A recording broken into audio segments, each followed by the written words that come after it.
So today is April 1st. It's about 1 in the morning.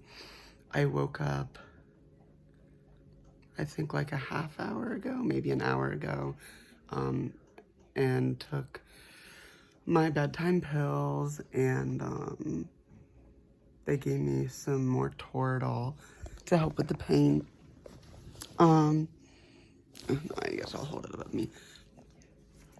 They took out, I had a second IV on my right arm, or in my right hand, that they put in when I was in the OR. So they took that out, which was nice because I kept bumping it and it was hurting. So they gave me ice to put on my, like, pelvis or whatever, to help with the swelling. And that definitely helped. I think I passed a kidney stone too, because like it felt like I did, but so I guess it went in the catheter or whatever, so that's that's great. I could feel it for a second. It's like a really sharp pain as it like shoots through, but then it was gone. And so the catheter, I guess they're giving me a lot of fluid, so it's been filling up pretty fast.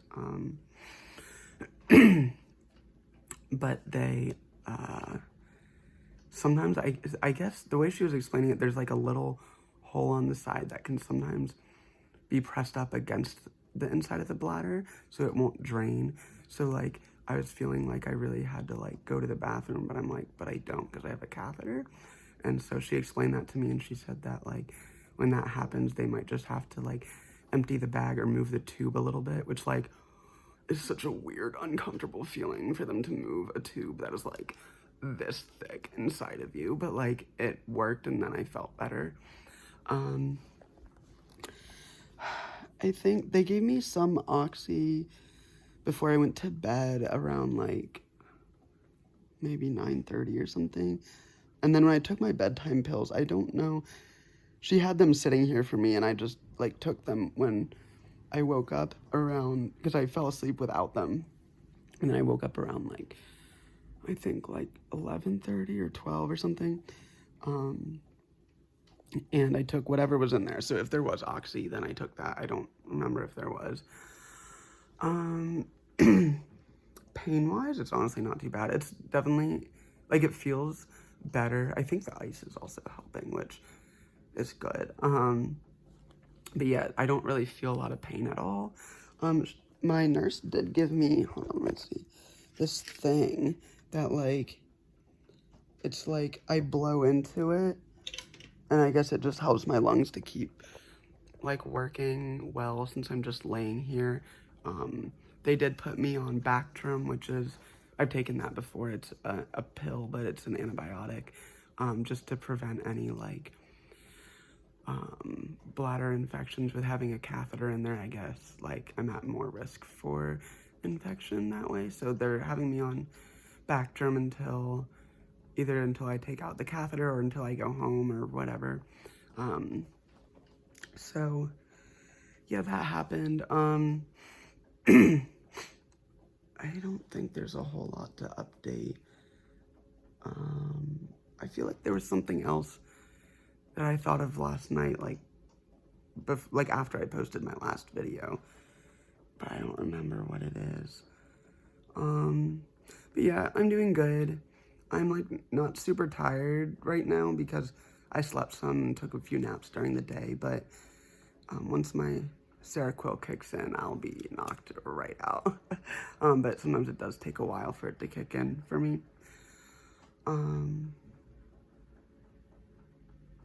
Yeah, I think that's everything for now. So, it's exciting. It's April 1st, so let's hope these nurses do not play any practical jokes on me. Oh my god, that'd be horrible. But yeah, so I think that's everything for now. But I felt like since I'm not falling asleep, I should give a little bit of an update, and I will get back to you later. So yeah. Good morning. Today it's April 1st. I just woke up. It's about 7:30 in the morning. Not the nurse, but like the nurse who, like, isn't really a nurse, but she, like, gets the vitals and stuff. She came in and did, like, my blood pressure, my oxygen, all that kind of stuff. I'm hoping they can give me more pain meds. I'm pretty sure enough time has passed.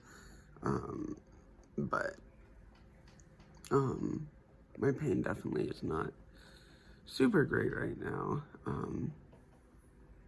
But sometimes it's still hard to know, like, am I in pain or am I just, like, uncomfortable?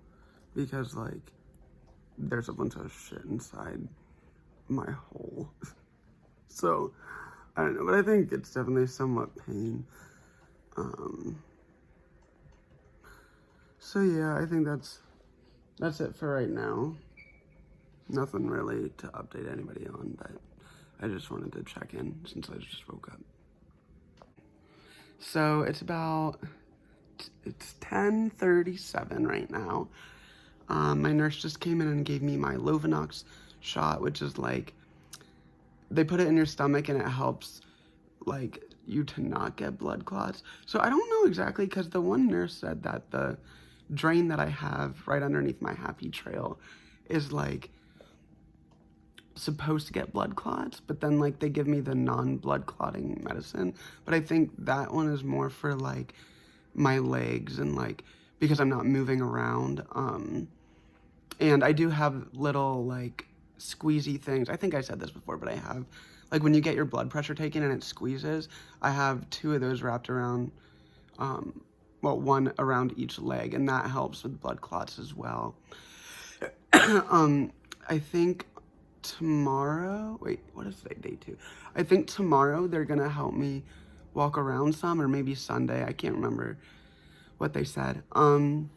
But the actual reason that I'm filming right now is, yeah, I'm gonna hold this up here. Let me turn on, where's the freaking light? If I can find it. Okay, I can't find the light, so I will not be turning that on right now, but, oh, the reason I wanted to film right now is because a thought popped into my head. And I know I've already, like, said thank you to everybody for being so supportive and stuff, but I wanted to add to that a little bit that, and I think what I'm about to say is something that a lot of trans people can feel. So if you have seen my videos before, you probably know that I originally came out as a trans woman and then figured out that I was non-binary.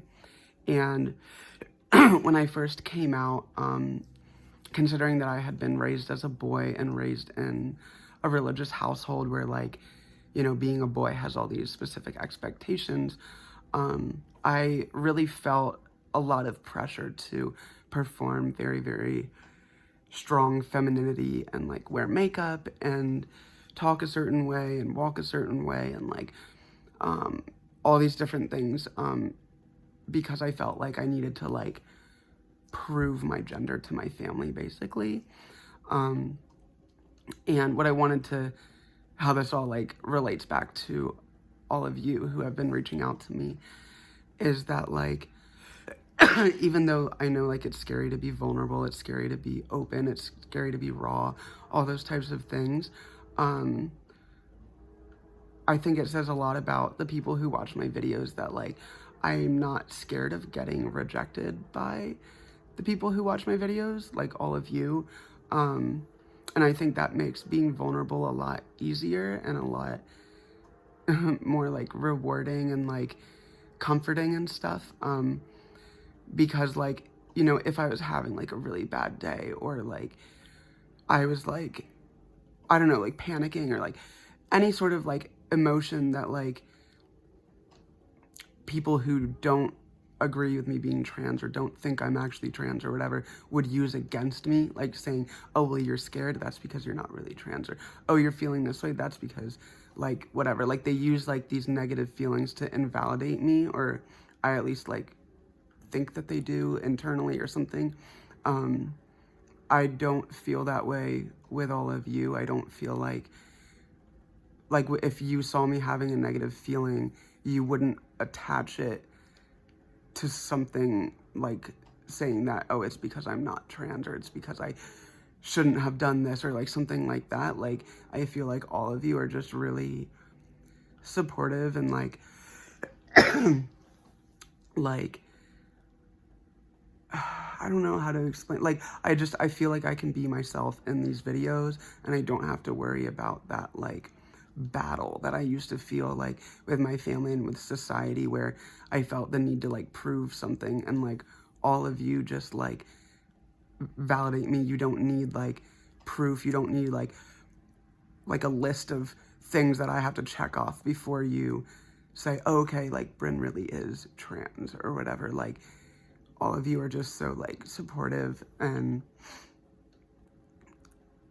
like I feel like there should be more words coming out of my mouth and I can't think of them, but yeah, I wanted to say thank you to all of you who have been like actively supporting me, whether it's like quietly or like through commenting or whatever, like, because the fact that I can feel anything at all in these videos and I don't have to have that fear of being invalidated, like, that means so much to me. And especially like considering most of the people who watch my videos are trans, like, I think you can understand, you know, that pressure of trying to prove to people who you are.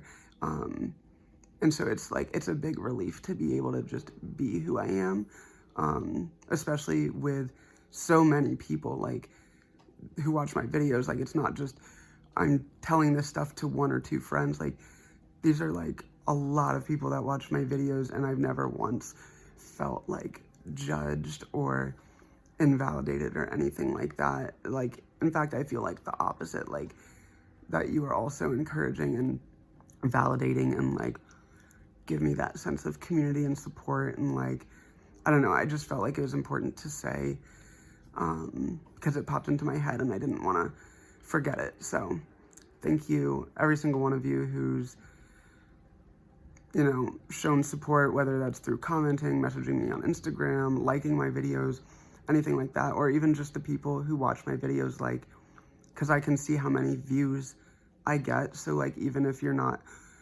someone who feels comfortable like reaching out, like, I can see how many people are watching my videos and like how many people like acknowledge me and like my validity, and it means a lot. So, and I just took 7 minutes to explain that, but I know I overtalk sometimes, but I just really wanted to say thank you all for all of that. So it's about 12:38, which 38 is my lucky number. Which reminds me, I don't think I put it in any of my videos, but yesterday when I was getting wheeled into surgery, they had like a digital clock in the one hallway on the way to surgery, and it was counting down, like, or up, I don't remember, but it had like the hours, the minutes, and the seconds. And when I happened to see it, the seconds were on the number 38, and I was just like, oh, like, that's my like sign from the universe, like telling me everything's gonna be fine, and like, you know, I'm exactly where I'm supposed to be. And like, I don't know, I believe in signs like that. I know that some people don't, but like for me, like, I don't know, it felt really like comforting to see that. So I just wanted to throw that in there, or one of my lucky numbers. But anyways, the reason I'm filming right now is all of the pain meds have worn off. My nurse said she'd be in a few minutes to give me more. They've been giving me Tylenol, Toradol, and Oxy. And yeah, they've all worn off because I know that because they're able to give me more. So my pain without any medication, just laying here, maybe like a 4 or 5 out of 10. Like, it's not bad. Like, it's mostly just irritating. And also I can't tell exactly like if it's just discomfort or like, there definitely is some pain, but it's hard to it's hard to differentiate between like, is it pain that I'm feeling, or is it like just uncomfortable because there's all these things inside of me right now. So I think whenever they do take out the packing and the catheter and stuff, I'll have like a much better like understanding of the pain, because I won't be like uncomfortable like that.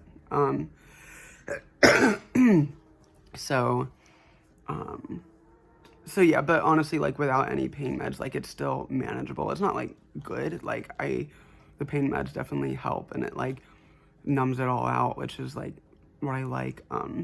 But even without pain meds, it's not like I'm like in excruciating pain or something. It's just mostly like achy. So yeah, that's about it. That's just what I wanted to update everybody on. Trey's here. He brought me pretzels, so that was nice. Oh, and I found out apparently I have Medicare and not Medicaid. Or maybe I have both. I don't know. Insurance is very confusing, but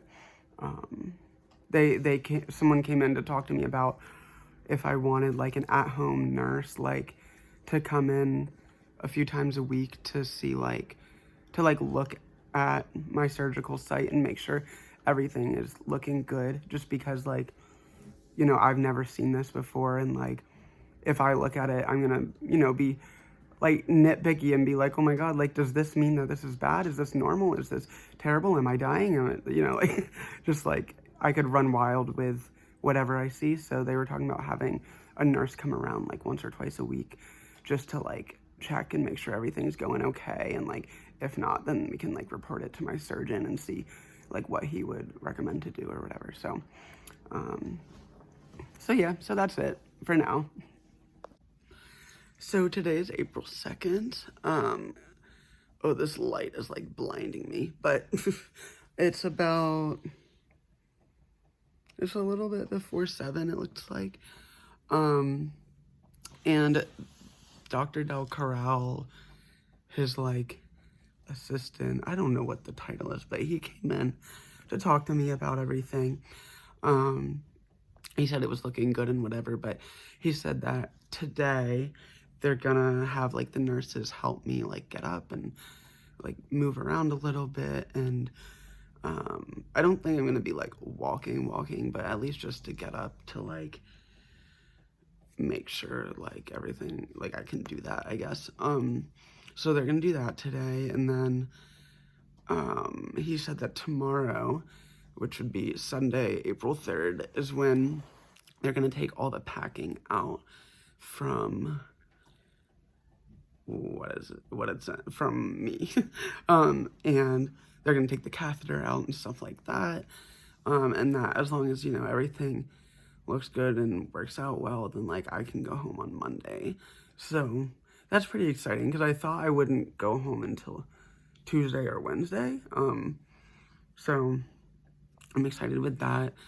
He was already giving me some tips on like dilation and like how to find where you're supposed to put it and stuff, because like everything's so swollen and it just like is gonna look like a mess.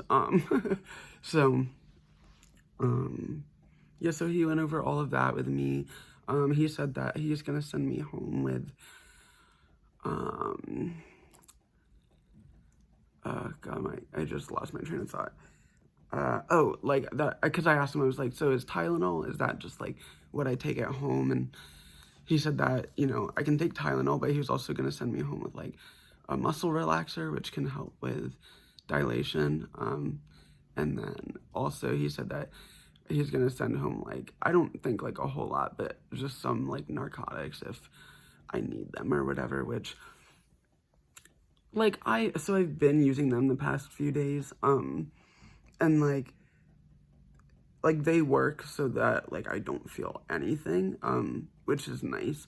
But even if I don't use them and I'm just using the Tylenol and the Toradol that they've been giving me, which Toradol is only through an IV, so that's why like they can't send me home with any of that. But here, you know, even if I don't take Oxy, it's like it's manageable. It's not like it feels better if I do take Oxy, but it's not like I'm not like dying without it or whatever. So I'm not like too concerned, especially like here I'm laying in a hospital bed and like whatever, like I'll have my comfortable bed when I get home, or my couch, or like whatever. I won't have the packing in, because I think that's like, again, like I can't tell if it's like I think I said this either earlier in this video or in one, like the one before this or something, but like I can't tell if it's like just uncomfortable or if it's like painful. It's like my brain doesn't really know what's going on right now. So yeah, that's how everything is. I think my brother's coming to visit later today, so I'm excited for that. I think that's basically everything. So yeah, I'm gonna try to go back to sleep now. So yeah, but all right. So it's currently 12:55, and I just got back in my bed. They had me stand up and move over to sit in a chair, and I did that while I ate lunch, and then I moved back. It was like really weird because like I haven't stood up since Wednesday and today's Saturday, so like that's kind of weird. On top of that, there's all the tubes that like I'm trying not to like step on and rip out of my body. And like when I stood up, I was like really dizzy, but they said that that's pretty normal. So it wasn't like bad, but it was like, I guess, more challenging than I was expecting. But I did ask the nurse, or I don't think she's my nurse, but she was the one that came in to help me move back to my bed. And she said that, or I asked her if, you know, when the packing comes out, is it easier to walk? And she was like, oh yeah, like so much easier. So I think it's just because I have like stuff lodged in between my legs. It makes it kind of hard to like walk like a normal person. So it was nice, like sitting down and like seeing the room from a different angle, because I've just been sitting in the same spot or laying in the same spot for days. So that was like, I don't know, a fresh change of pace or something. My brother is currently here. Connor, do you want to say hi? Okay. I don't know if you can see him. That's Connor. He's my brother. He's the one that I called when I had that like a 24-hour long anxiety attack. Not fun. But he helped me a lot with that. So he's great. He brought me some flowers. And did you do anything else for me? Oh, he let me have a bite of his lunch, which it was really nice of you. Yeah, it was very nice. So yeah, pain isn't too bad. I think they may be getting me more Toradol right now. Ew, I can like see my like little mustache and it's like, ew. But so they're checking on that because my nurse earlier said she was going to give me some, but I don't remember her giving it to me. But I could have just been like really tired or not remembered or whatever. So yeah, tomorrow is when they're going to take all the packing out. I think I probably already said that, but I'm saying it again. So I don't know what time. And I'll try to like have a video of like, not like down there, but like have like my phone propped up so you can see like my face and like I can like talk about it and stuff like while it's happening. But my guess is that they're gonna do it before I can have visitors because yesterday or every day when like the surgeon or his like right-hand man comes in, it's always before visiting hours. So I'm guessing that they're gonna do this before I have somebody here. So I will try to film it. If I can't, I'll just like film right afterwards and like tell everybody like, you know, this is this is how it felt. This is what it was like, blah, blah, blah, blah, blah. So I think that's it for now. So, oh my God. I almost dropped my phone like on my face. Oh my God, that would have hurt so bad. But all right. Hi. So it's currently 5:30 p.m. This will be my last video for today, and then I'll upload like all the videos combined. But the reason I want to make this video is I've noticed with my pain, the first day, like when I got out of surgery, I really didn't feel a lot of pain around like my like new entrance. But I did feel a lot of pain underneath my happy trail where that tube is that like drains the blood or whatever. But today, like it's been slowly changing, and I really noticed it like just now. My pain meds had like worn off, and like I don't really feel much pain at all around where that tube drainage was. I can like touch it and it's not really sore, but I've noticed that like where my like opening is and where everything's packed in there, that kind of hurts more now and it's more sore, which you know, isn't a great feeling. It makes it kind of hard to like move my legs and stuff, but I should be getting the packing out tomorrow, so hopefully that will help it. But I did just want to put out there, I guess, that my like the level of pain is still basically the same, but it's shifted like in like where is the most painful. So yeah, I just wanted to make note of that, but I'll see you tomorrow.